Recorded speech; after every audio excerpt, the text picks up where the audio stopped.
Assalamu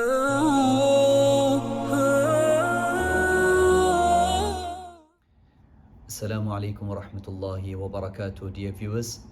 I would like to share with us all in regards to the rules pertaining to the day of Eid. Now, most of the time we find out about all of these things on the day of Eid, and it's too late for us to digest this information and to put it into practice. So inshallah, before the day of Eid, you are receiving this information.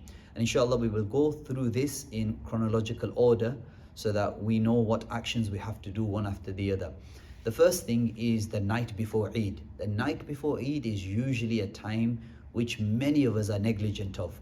We think it's the night before Eid, Ramadan is finished, everyone just relax. But this is the time which is known as Laylatul Jaizah. It's the time where we need to make dua to Allah subhanahu wa ta'ala to accept from us this blessed month of Ramadan. So make it a point that we do not busy ourselves in any type of disobedience. If we prayed our Isha Salaah with Jama'ah and we prayed our Fajr Salaah with Jama'ah, inshallah we'll get the reward of the whole night in ibadah anyway. But there should be no indecency, disobedience on this night, and we should try our best to pray our Tahajjud Salah on this night and make dua to Allah subhanahu wa ta'ala. So that's the first point in regards to the day of Eid. In the morning, we try to perform ghusl, we try to clean ourselves, we try to adorn ourselves with the best clothes. It's not necessary for them to be new clothes. If we find ourselves that we can't afford these new clothes, or even for our children, don't feel that we need to go out of our way and buy new clothes. We just need to have the best clothes, the cleanest, best clothes that we have available. We put itar, we perfume ourselves, and we try to get ourselves ready, because this is a day of happiness that Allah subhanahu wa ta'ala has allowed us to fulfill this great obligation of fasting during the month of Ramadan. Before we leave from our homes, we try to eat the odd number of dates, because it is haram to fast on the day of Eid. So we are showing to Allah subhanahu wa ta'ala, when you tell us to stay away from food, we will stay away from food, but when you tell us to eat, then we will eat. So we will eat an odd number of dates, as was the Sunnah of Rasulullah sallallahu alaihi wasallam. Then when we are going out of our homes, we try to take a different route going to the masjid, and we have a different route coming back from the masjid.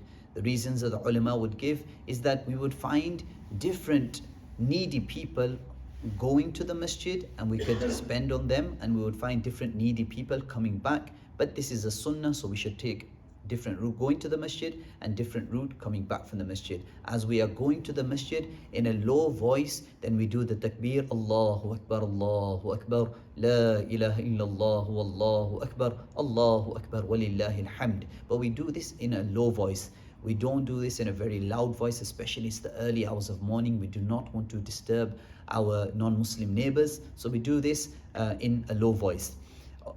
Also, we should have already discharged our Sadaqatul Fitr before going for the Eid Salaah. There is no Nafil. Before we leave, most of us will pray our Fajr Salah with Jama'ah, and after that there is no Nafil Salah either at home or either in the masjid. So if our Eid Salah is later, there is no Nafil before that. We can pray Nafil afterwards at home, but there is no Nafil before the Eid Salah. In regards to the method of Eid Salah, in Jummah we have the khutbah first, and then we have the Salah. Down here it's the opposite. We have the Salah first, and then we have the khutbah. And the khutbah is something which is a sunnah. The main part is the actual Eid Salah. There is no adhan and there is no iqamah for Eid Salah.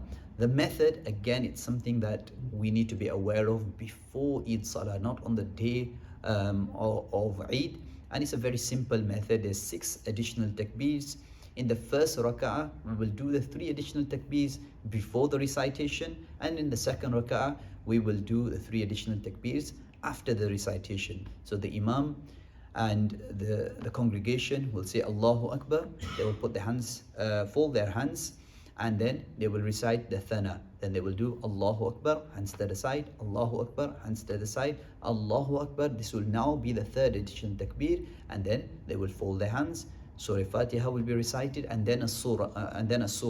The sunnah that we know from the day of Jummah, سَبِّحِ اسْمَ رَبِّكَ الْأَعْلَى in first rak'ah, and هَلْ أَتَاكَ حَدِيثُ الْغَاشِيَةِ in the second rak'ah. There are other opinions as well, but this is just one opinion that I would like to share with you. In the second rak'ah, it is the three after the takbeer. So then we will have our hands folded, Surah Fatiha, then a surah, then we'll say Allahu Akbar, hands to the side, Allahu Akbar, hands to the side, Allahu Akbar, hands to the side. That will be the 6 additional takbeers, and then the next takbeer will be going to go down into ruku. So this is the method of Eid Salaah. A point that we need to make is after the Eid Salaah, we do go around rushing and meeting our Muslim brothers and sisters because of happiness. This is something good, but we should be aware of the sanctity of the masjid. We are still in the house of Allah subhanahu wa ta'ala, and we can't make this into a marketplace. So keep in mind the sanctity of the masjid. We have many brothers who say Eid Mubarak to each other. There is nothing wrong per se with this, but we should not regard this as Sunnah. We shouldn't think that when I'm saying this, then this is Sunnah. It is just a greeting. The way of the Sahaba would be, they would say, تَقَبَّلَ اللَّهُ مِنَّا وَمِنْكُمْ. That may Allah accept from us, and may Allah subhanahu wa ta'ala accept from you. May Allah subhanahu wa ta'ala accept from each and every single one of us, and allow us to live our life according to the Sunnah in the day and age where people are trying to get Sunnah and make Sunnah seem insignificant. This is the time where we need to try to give priority to the Sunnah. Wa akhiru da'wana alhamdulillahi rabbil alameen.